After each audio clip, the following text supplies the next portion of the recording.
Hello guys, আসসালামু আলাইকুম। দেশে কি হচ্ছে এটা?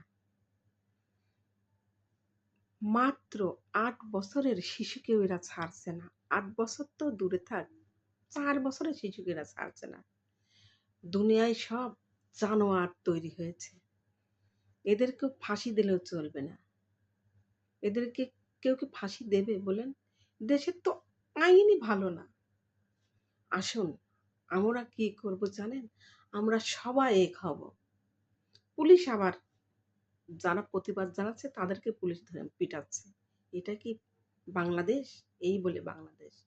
নতুন সরকার গঠন করেছে, আবার এদের হাতে আমরা মার খাচ্ছি। প্রতিবাদ করলে মরেছে।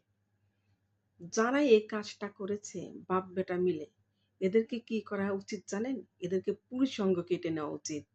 হিজড়া, এদেরকে হিজড়া বানানো উচিত। দুজনেরই ওদের কি আর বলবো, আর বলার ভাষা নেই, রুচি নেই বলার ওদেরকে। ওদেরকে ২ টারই একদম থন কেটে হাতে ধরিয়ে দিয়ে খানকির ছেলেরা, খানকির ছেলেরা মানুষ না জানোয়ার? শুনে আমার মনে হচ্ছে গা দাউ, দাউ করে আগুন জ্বলে যাচ্ছে। এই একটা কাজ বলেন, আপনারাই বলেন, আপনাদের যে মা-বোন হতো আপনারা সহ্য করতেন? মেয়েরা কোনো জায়গায় নিরাপদ না। কোনো জায়গায় সেফ না মেয়েরা। এই একটা জীবন, বন্দি জীবন নিয়ে মানুষ এই মেয়েরা জীবন কাটাচ্ছে। হ্যাঁ?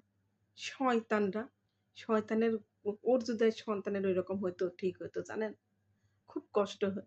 ওদের ওই মেয়েকে দেখে খুব কষ্ট হচ্ছে। ওকে যে কি ভাষায় পরিষ্কার ও যে কি অবস্থা করেছে তার আর ভাষায় বোঝানো যাচ্ছে না। খুবই কষ্টকর। মানুষ কি এমনি খেপেছে ওদের উপর? কুকুর দিয়ে খাওয়া দেওয়া উচিত। কুকুর দিয়ে, কুত্তাকে কুকুর দিয়ে খাওয়ানো উচিত। জানোয়াররা কোন মায়ের পেটে জন্ম নিয়েছে তার ঠিক নেই। তার মা, বাবা মনে হয় জন্মেরই ঠিক নেই।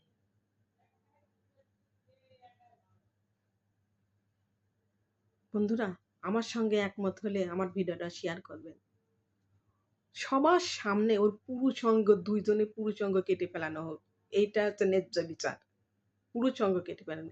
যে ধর্ষণ করবে তাদেরকে পুরুষাঙ্গ কেটে ফেলানো হবে। আমি যদি দেশে মন্ত্রী আমি এই কাজ করতাম। ১ম এ আমি এই আইন তৈরি করতাম। যে মেয়েদেরকে ধর্ষণ করত। মেয়েরাও মানুষ, মেয়েরাও স্বাধীনভাবে বাঁচতে চায়। বন্ধুরা ভিডিওটা ভালো লাগলে শেয়ার করবেন। লাইক তো শেয়ার তো করেন না। একটা করেন। আমি যে উচিত কথা বলি এজন্য আমাকে আমাকে তো